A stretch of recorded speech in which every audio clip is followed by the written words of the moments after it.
nós vamos iniciar a disciplina estudando equações diferenciais, né? Então, primeiro, para entender o que são essas equações diferenciais, né? O cálculo 3, ele na realidade é uma extensão muito natural do cálculo 1. Nós vamos ver por quê. Mas normalmente, para definir algo, às vezes a gente gosta de dizer o que ele não é, ou fazer comparações com coisas que vocês já conhecem, não é? Então, equações diferenciais modelam fenômenos físicos, né, que vocês encontram na física, que vocês encontram em fenômenos químicos, reações químicas, né, problemas que advêm da economia, da biologia, tudo, equações diferenciais permeia essa área, não é? Então, vejam, vocês quando estavam aí no ensino médio, vocês na realidade estudavam problemas ligados a fenômenos às vezes estáticos. Tá aqui um probleminha bem típico do que eu quero dizer com estático. Suponha que você tem o seguinte problema, ali da 8ª série. Que 8ª série? 5ª série, né? Você quer calcular o preço que um taxista cobra, por exemplo. Então você diz, olha, a bandeirada é R$5, taxa fixa inicial. E a cada quilômetro percorrido, tá certo? O taxista vai cobrar R$3. E aí você pergunta, isso é um problema, tá certo? Eu preciso modelar esse problema. Então, o que modela esse problema? Eu posso modelar esse problema com a equação da reta, ou seja, esse Px é igual ao 5 fixo, o preço a cada quilômetro x rodado, mais 3x. Então, eu tenho uma equação que modela o preço a cada quilômetro rodado. Tá certo? Isso é um problema estático, porque o preço não está variando com os quilômetros rodados, é fixo. Tanto é que se eu digo para vocês, eu tenho só R$20 no bolso, quantos quilômetros eu posso andar no táxi? Eu chego, coloco aqui 20, que é o preço, o dinheiro que eu tenho, 5 mais 3x, obviamente, eu chego em 5 quilômetros. Tá certo? Então, é um problema estático, que tem uma variável desconhecida, que é aí esse x que eu preciso calcular, por exemplo, neste problema dado aqui. Tá certo? Então, eu tenho uma equação algébrica. A álgebra é ótima para descrever problemas estáticos desse tipo. Agora, o que nós vamos fazer aqui é diferente. Nós vamos estudar quantidades, tá certo? Que estariam variando com o tempo. Opa, variação com o tempo. Taxas de variação. Ah, isso remonta ao cálculo 1, não é mesmo? Taxas de variação, lembra o quê? Derivadas, né? Então, aqui nós vamos trabalhar muito com essas noções aí do cálculo 1.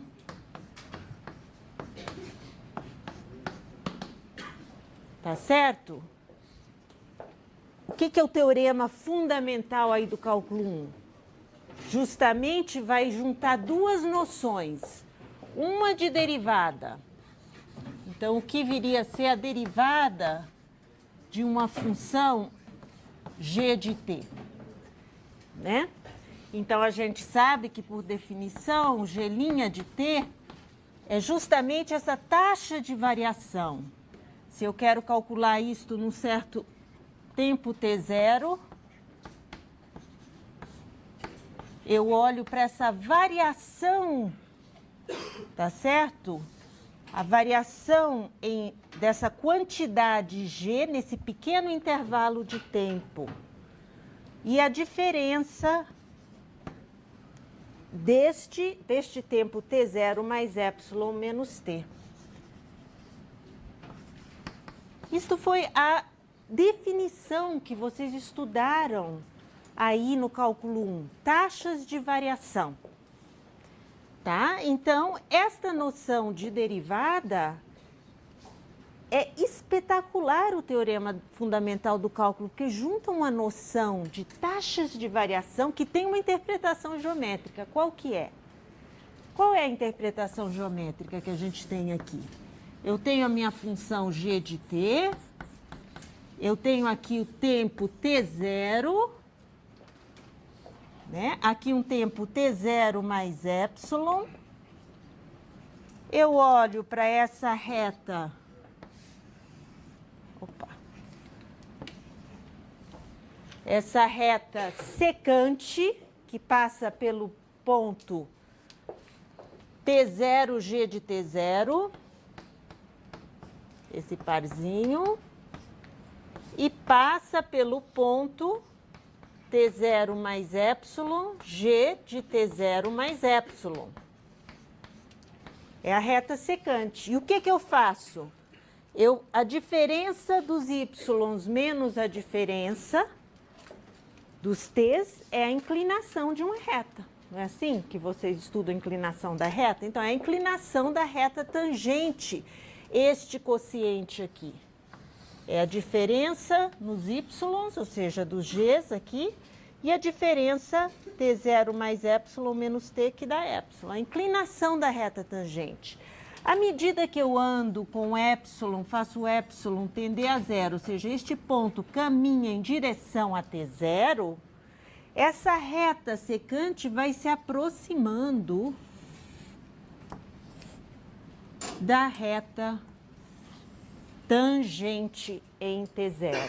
Então, G' de T0 é a inclinação da reta tangente em T0.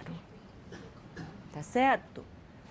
É uma definição belíssima, né? Bem geométrica.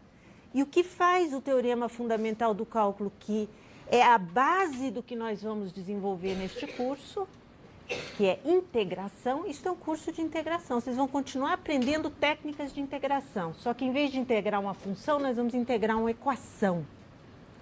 Tá? Então, nós vamos relacionar pelo teorema fundamental do cálculo esta noção com a noção de integral. Então, eu posso, vocês viram em todo o cálculo 1, f de x dx, também a própria definição, não vou entrar aqui, usa a ideia de limite. Não se pode falar em cálculo sem ter a ideia de limite clara, né? Vocês viram que a definição de derivada envolve limite, a definição da integral também. Limite das somas de Riemann, né? Então, eu posso olhar para isso, encontrar uma primitiva. Então, esta f de x é a primitiva ou a antiderivada, todas essas noções que vocês viram aí do cálculo 1. E aí, com essa noção de primitiva e antiderivada, que tem a propriedade que f' de x é igual ao f de x, eu conecto essas duas noções pelo teorema fundamental do cálculo, que diz justamente que se eu quero integrar f de x dx, isto nada mais é de a. Ou seja, a derivada da primitiva está ligada, a primitiva está ligada à noção de integral. Quando essa f de x é positiva, nós estamos falando da área debaixo de uma curva. Então,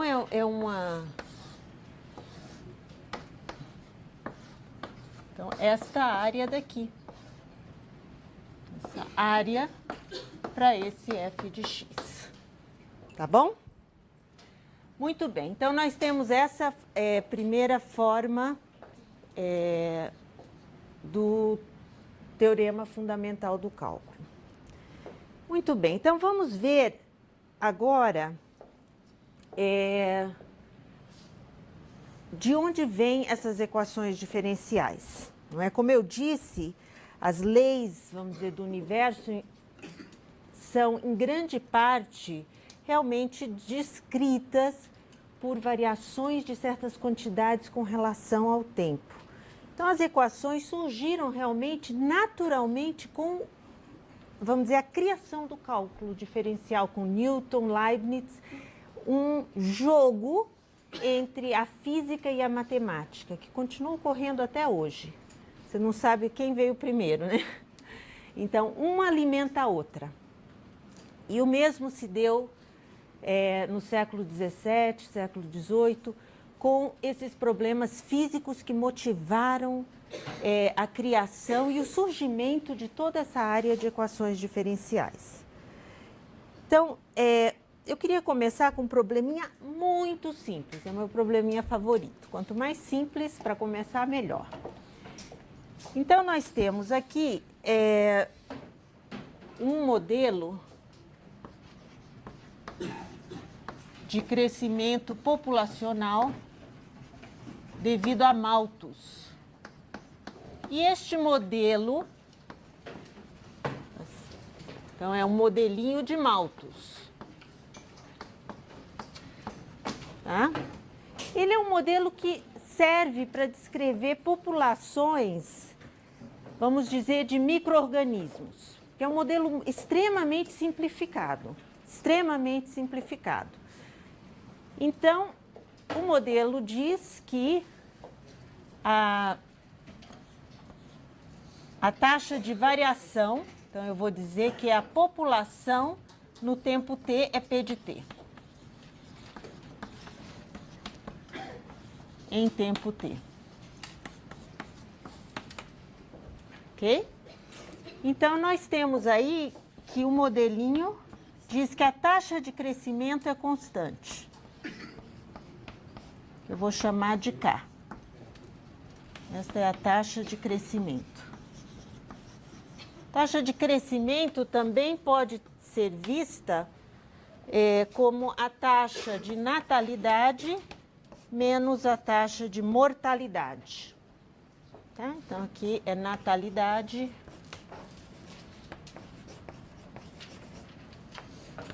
e taxa de mortalidade.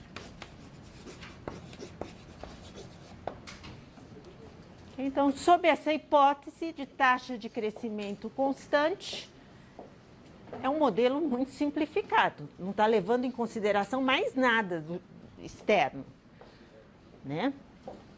Então, esse K pode ser positivo, ou seja, a natalidade é maior que a mortalidade, ou pode ser negativo, onde a natalidade é menor que a mortalidade. Duas possibilidades. Ou 0, 80, né? Não tem intermediário aí. Muito bem, então eu olho para essa equação, vejam que eu tenho a seguinte equação, mais K,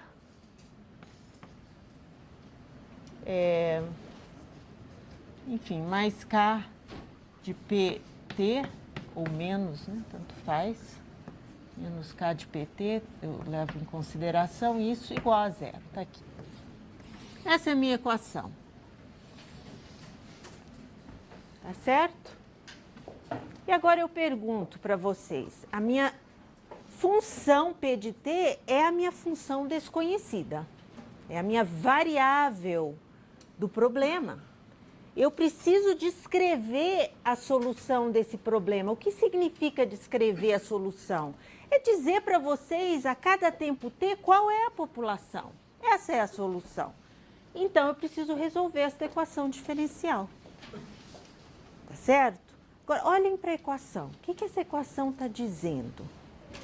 P' de t tem que ser igual a K vezes P de t. Que função tem a propriedade que a sua derivada é K vezes ela própria? Pensa em K igual a 1. Que função tem a propriedade que sua derivada é ela própria? Exponencial, não é mesmo? Com K, então, eu tenho que P de t é E elevado a K vezes t. E se eu colocar uma constante aqui, a constante não atrapalha, porque eu derivo, a constante está aí multiplicando a função. Né? Então, eu tenho aí uma solução para a minha equação. Obviamente, eu não usei nada, a não ser meu conhecimento lá do cálculo 1, que eu já sabia essa propriedade da exponencial, não é? Então, eu tenho aqui, esta é a minha solução. É a minha solução. Para cada tempo t, eu sei exatamente qual é a população.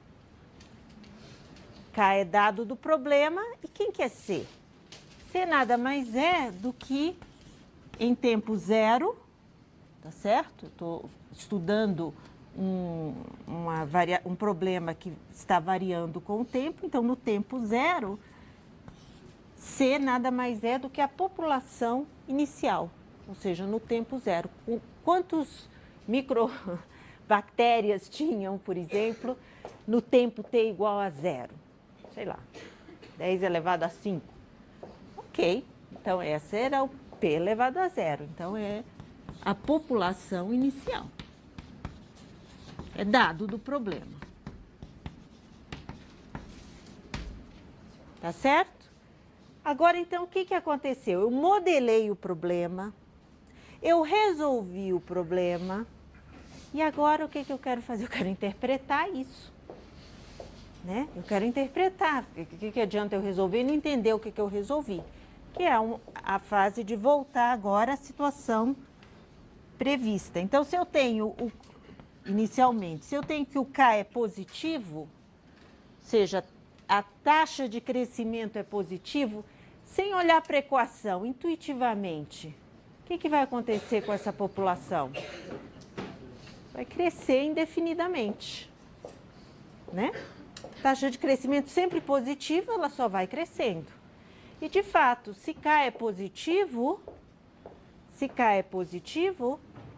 o que eu tenho aqui é o valor P0, né? Eu tenho a curva de uma exponencial que passa por aqui. Ou seja, um crescimento exponencial da população para K positivo. E se K é negativo,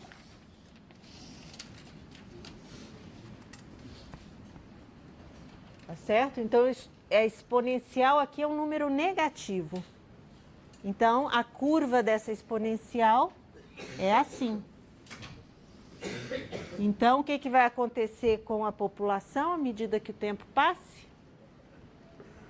Vai tender a zero, né? Então, é uma população em extinção. Tá certo? É um modelo bem radical, né? Ou a população cresce indeterminadamente ou ela entra em extinção. Tá certo? Esse é o problema, vamos dizer, de crescimento populacional. E é uma equação diferencial prevista aí vista no mundo real. Tem modelos mais sofisticados, né? Cada vez mais sofisticados, que modelam crescimentos populacionais. Né? Temos o modelo de Verhulst, que já leva em consideração outros fatores externos, então já complica um pouquinho a equação diferencial. Eu sugiro aqui um livro, Equações Diferenciais Aplicadas. O nosso livro-texto, obviamente, também faz um pouco disto que eu estou exemplificando de forma bastante elementar, que é pegar um problema físico, modelar, interpretar. Este livro de Jairo Figueiredo e do Aloísio Neves, Equações Diferenciais Aplicadas, também está na nossa bibliografia da página. Aparece com vários exemplos onde esses problemas são modelados. Tá? Eu quero fazer só mais um, porque não vai ser esse o espírito da disciplina, que seria fantástico modelar problemas, mas não é o que nós vamos fazer aqui propriamente. Tá? Então, o segundo modelo é o do oscilador harmônico simples. Também uma equação que com certeza não exige nenhuma técnica para se resolver. Então, o oscilador harmônico simples, nós vamos ter aqui um modelinho matemático de movimento retilíneo, com uma força atrativa para a origem, tá? Então, aqui se eu tenho x, ok? Aqui é a origem. Essa força atrativa, ela é proporcional a k vezes a distância x, tá certo? Então, o que nós temos? Nós temos que esse movimento vai ser justamente descrito por isso daqui. Então, ela é proporcional a uma força menos kx. K eu vou assumir positivo. Tá bom? Então, esta é a equação do movimento do oscilador harmônico simples. Ok? Obviamente, esse movimento harmônico simples poderia ter uma força resistiva proporcional à velocidade. Então, o movimento, de fato, movimento harmônico simples com um certo amortecimento. A equação vai ficando cada vez mais complicada, né? A gente vai introduzir, deixa eu usar x duas linhas aqui, perdão. Uma força aqui proporcional à velocidade, proporcional à velocidade. Então, nós temos aqui o amortecimento entra neste termo, kx igual a zero. E ainda por cima, podemos colocar uma força externa atuando neste sistema. Então, teríamos um movimento harmônico simples, com amortecimento e forçado.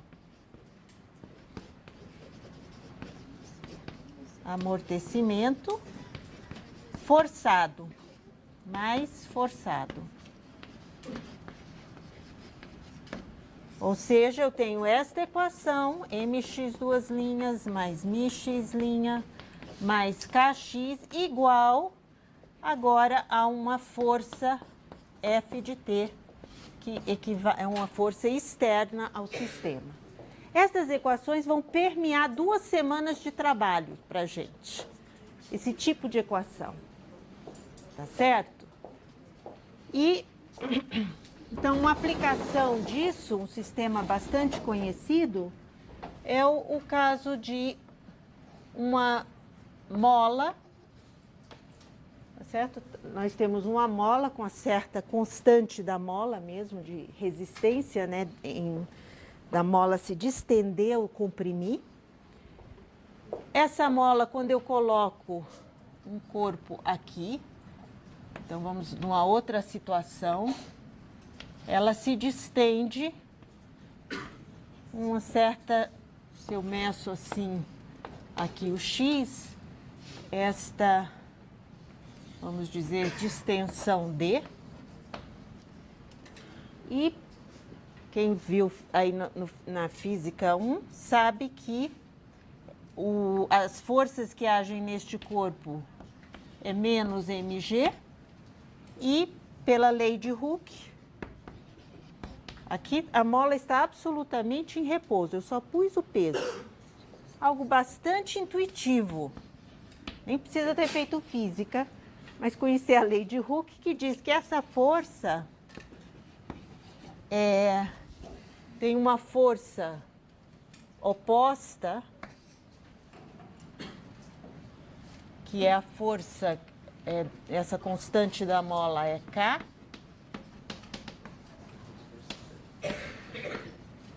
Aqui nós estamos usando a variável x. Então, mais kx, como o sistema está em equilíbrio, isso é zero. Tá? Então, é algo estático por enquanto. Eu só coloquei o peso, um equilíbrio de forças agindo no corpo. Agora eu quero fazer algo. Eu quero comprimir a mola. Agora eu aplico uma força, né? Então eu vou comprimir a mola. Então eu comprimo a mola, aqui está meu eixo X, onde eu estou medindo. Então, eu justamente vou comprimir a mola por uma distância aqui, X menos D. Então, essa é o deslocamento quando eu vou colocar essa força. E eu sei que essa força aplicada pela segunda lei de Newton, mx duas linhas, é igual a quem? As forças que agem nesse corpo, que é menos mg. E eu tenho essa força que o corpo, obviamente, quer voltar à posição de equilíbrio. Tá certo? Então, eu tenho K, este deslocamento, X menos D. Opa, aqui era D, gente, desculpa. Deixa eu corrigir isso. Aqui o deslocamento foi D, estava fixo. É esse deslocamento D aqui. Tá? Então, que equação surgiu aqui? Que equação é esta? Menos mg mais K vezes D é zero. Então, esta equação nada mais é do que o oscilador harmônico simples. Menos K mais Kx igual a zero. E assim eu posso estudar as soluções. Eu modelei o problema, um problema com essa força de comprimir a mola, está aqui a minha equação. Então, vamos simplificar, só para não trabalhar com M e K, vamos mais simples, vamos tomar tudo isso igual a 1. E agora eu pergunto para vocês, quem é a solução desta equação diferencial? X de t está descrevendo justamente a posição da mola em cada tempo t. Vejam que o problema físico aqui é meio ideal, é um movimento livre, não tem resistência do ar, resistência da mola, nada. Então, que tipo de movimento é esse? Né? Então, eu olho para cá, x duas linhas mais x de t. Que função tem a propriedade que a sua segunda derivada é menos ela própria? Cosseno de t. Que outra função? O seno de t. Cosseno de t, seno de t. São soluções para esse problema. Então, eu vejo que eu posso descrever a solução x de t igual a C1 cosseno t mais C2 seno t.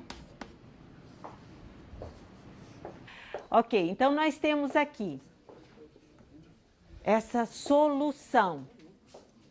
Que solução é essa? Que solução é essa?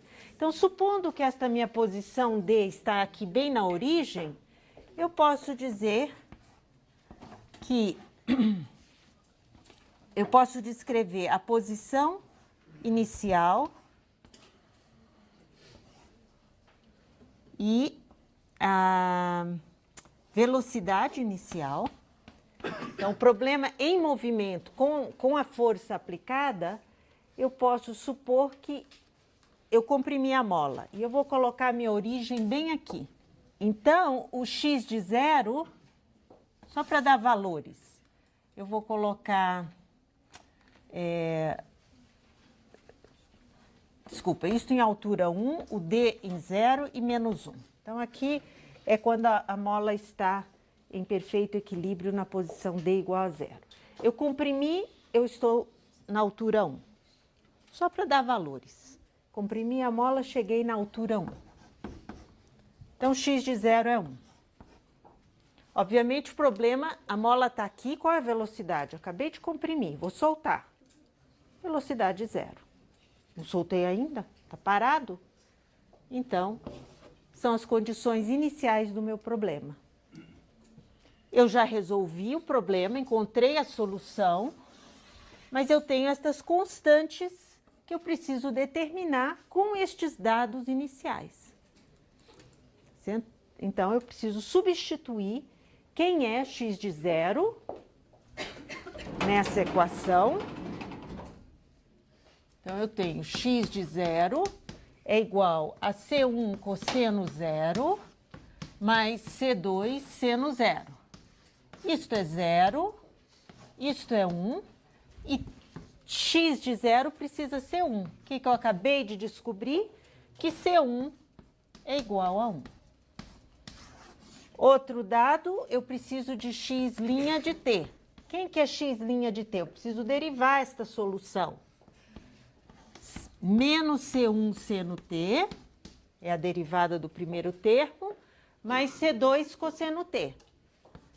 Mais C2 cosseno t.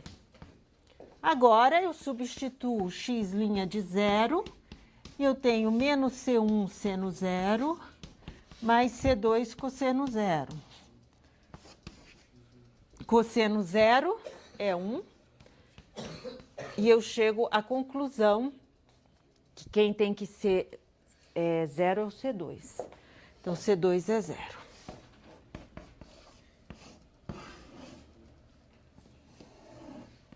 Então, veja, eu poderia, nesse momento, descrever, para ver que curvas são essas. O x de t é o cosseno t. O x' de t, eu sei que o C2, o C1, aqui eu obtive que o C2 é 0, então, e o C1 já é 1, então eu tenho menos seno t. Então, eu posso interpretar essa solução. Eu tenho, o movimento da curva é dado pela função cosseno, o movimento periódico. Desculpa, o movimento da mola é periódico, né? Cosseno t é periódico. E a velocidade menos seno t. Então, se eu coloco as duas, assim, comparando o que está acontecendo em cada momento t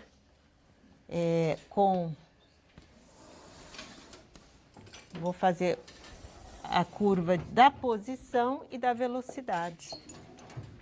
Isso se chama justamente interpretar aqui as soluções, entender o que está acontecendo, o que eu obtive.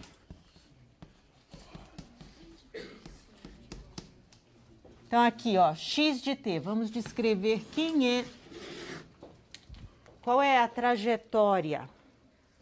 É um movimento periódico descrito pelo cosseno.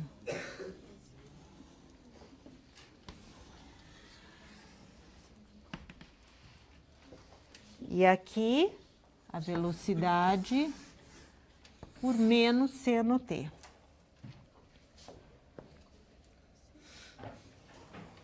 Então, a menos de uma distorção aqui na altura, menos seno t. Não é isso? Então, olha só. Aqui a minha posição, x de t, é a posição. Aqui a velocidade, x' de t. Então, vejam, quando a posição é 1, ou seja, a mola está comprimida, é o começo do movimento. A velocidade é 0. Né? Quando eu chego no 0, que é a posição em que a mola chega na posição de equilíbrio, né? Quando a mola chega na posição de equilíbrio, ela vem com uma certa velocidade, que é a velocidade menos 1, que está aqui. Então, veja, este movimento é sempre um jogo entre o momento, massa vezes a velocidade, com a força restaurativa da mola. É um jogo cíclico, né? Então, aqui eu tenho velocidade menos 1, aí volta, né? Aqui eu já chego na posição estendida da mola, menos 1, ou seja, a mola, eventualmente, o que acontece?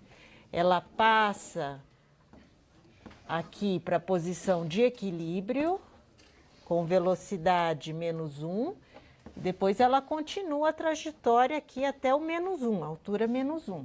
E aqui, novamente, velocidade 0. E aí vai. Isso fica não tem amortecimento, então nunca para. É uma situação cíclica.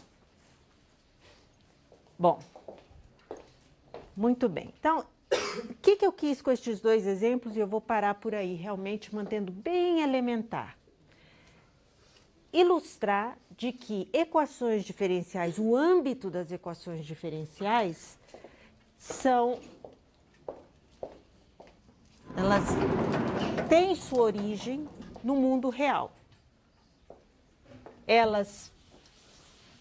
Então, a gente tem aqui uma situação real.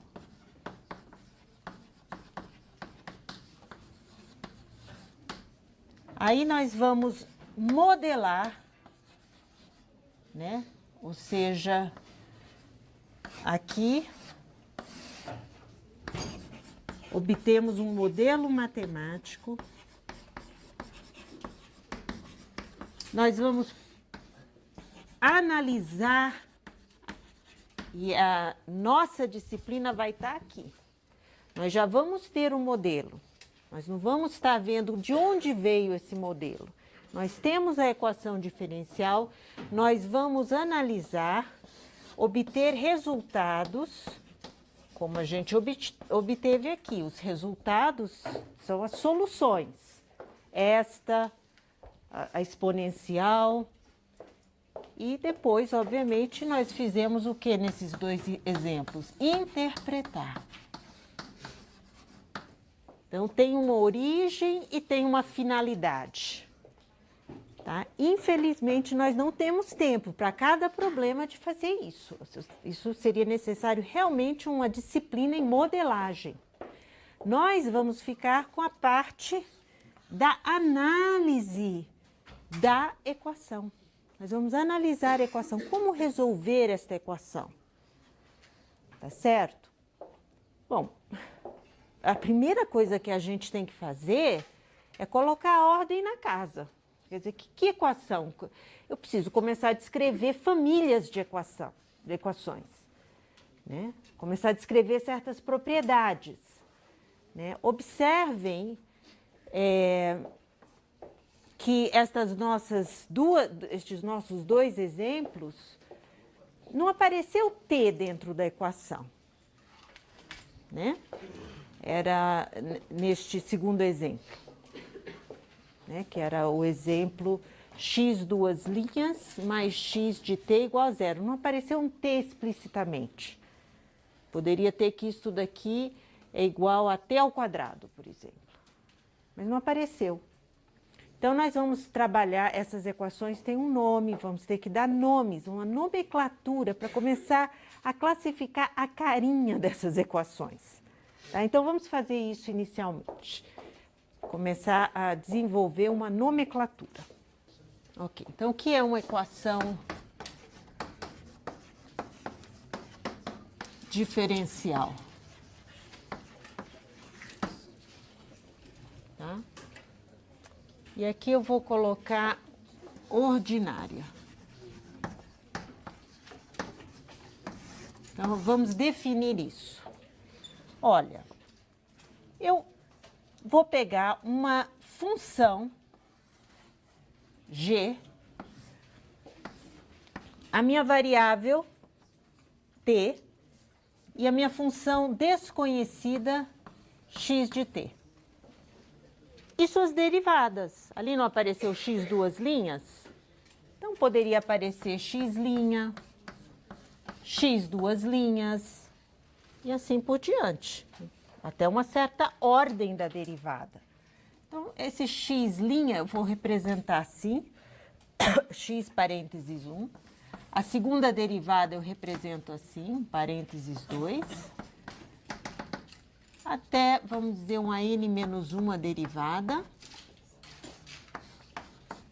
dessa função desconhecida. E eu vou colocar aqui a enésima derivada. Ou seja, eu sou capaz de pegar a derivada mais alta e escrever como uma combinação destas funções desconhecidas.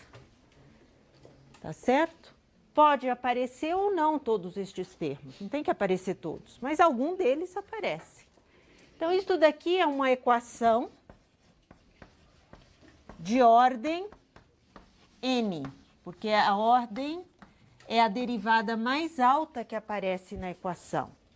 Então, como a derivada mais alta que aparece na equação é n, então a ordem dessa equação é n. Tá? As derivadas dependem de funções de uma variável apenas. Portanto, daí como essas funções, a função desconhecida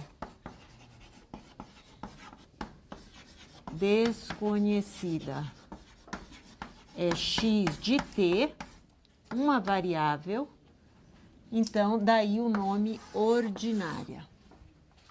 Porque a função desconhecida depende de uma variável.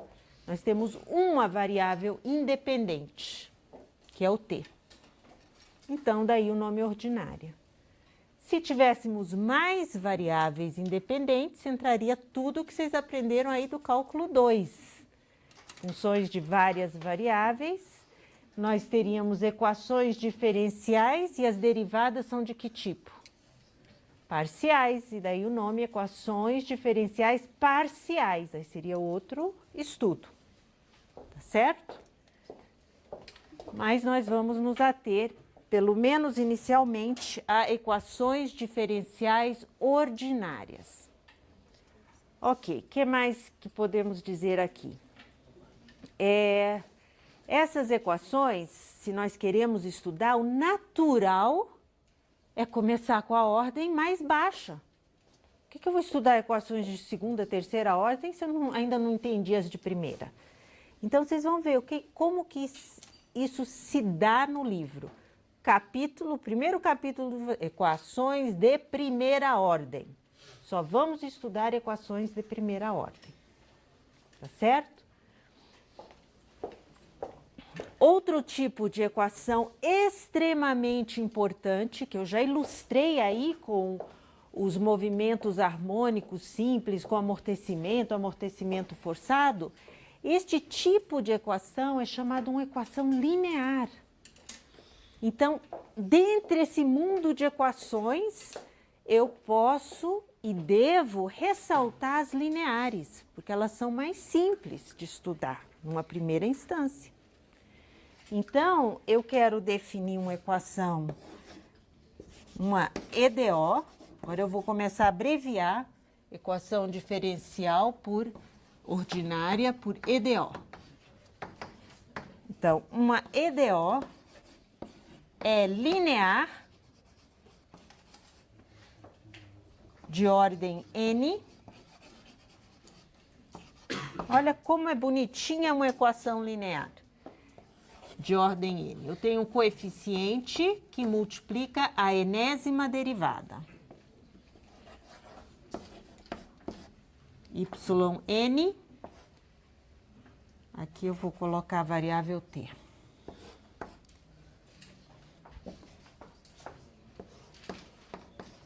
Mais a n menos 1 é o próximo coeficiente desta equação, são os coeficientes yn menos 1.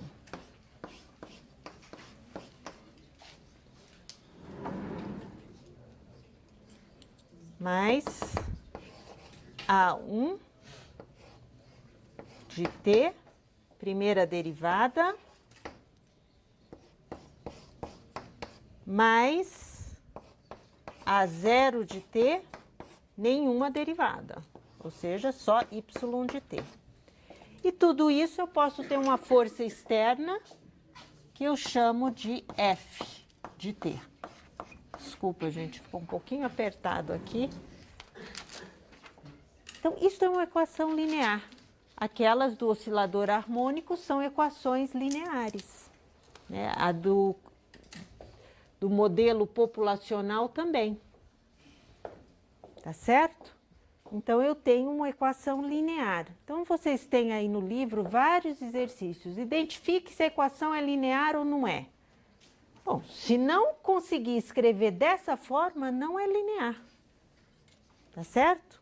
Esses coeficientes, notem que eu coloquei que eles podem variar com t.